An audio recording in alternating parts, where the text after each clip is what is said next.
Tirap mo yung mga Sophia Okay. without knowing who's gonna be next. Ilan ba yan? 5. 5. Sige. Sophia Laportesa ng Cat's Eye. Isa sa crush ko din yan eh. Kasi una sa lahat, talented siya. Face card looks, hindi rin siya sabihin na walang dating. Malakas ang dating Malakas niya. ang dating. Tapos pag nagsalita siya as leader ng Cat's Eye, nandun din yung vocalization niya na marunong siyang makisama.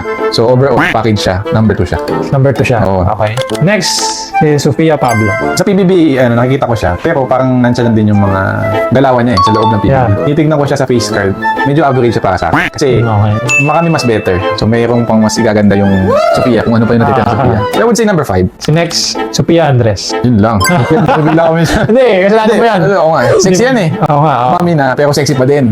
Tsaka yung bumundi sa kanyang mayaman. Yun. Parang bilyonaryo. No? Marunong siyang pumili. Oo. So, mautak, ibig sabihin, brainy. So, artista, hindi ko masyado napanood yung mga teleserye.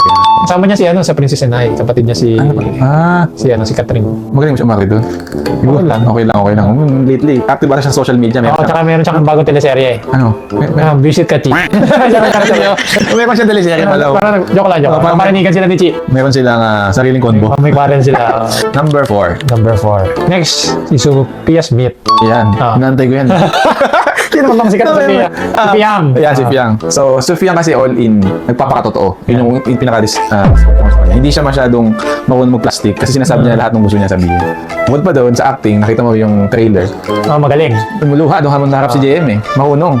Ang malupit doon, first time niya pa lang yun. Sa acting, parang siya ngayon susunod na Catherine Bernardo eh. For you. Oo, tingin ko lang So, pwede siya mag number 1. So, di ba number 1 dati si Catherine? Alas kasi, si Sofia Trasona, kaya alam yan. Sino yun? Anak ni Alvin Trasona. Hindi ba ganun ba? Sofia din yun! Sabi ba yun? Wala ba 6? Hindi kasi kasama. Hindi ko lang sa level ito eh. Level na yun! Ay! Salamat mo to. Number 5 mo ay Sophia Pablo. Number 4 ko ay si Sophia Andres. May tupa ko. Sophia Laportesa number 2. Tapos number 4 ko si Piang. Si Piang. Tapos number 3. Si Sofia Trasona. Ayun lang. Gusto mo siya makita? Ayan, tingnan natin mag-react ako kasi Yan. parang kawawa naman ng mga nadasan kasaan sa babae. Best siya Ayan. anak ni Sex Bomb Easy. Maganda siya, pero hindi ko pa nakita yung papatunayan sa sarili niya. Kung acting, no? Wala Ba't pa. ba sabi mo bad? Pwede siyang 6. Hindi kasi, hindi ko pa siya kilala eh. Pag nakilala ko na, pwede ko siya lagay sa 3. ito. Hindi mo nyok eh. Ilalabas mo bigla yun. Hindi ko kilala. Sige. Ayos rin. Patunayan, kawawa naman sa Hashtag Pablo. cancel. Hindi, cancel yun.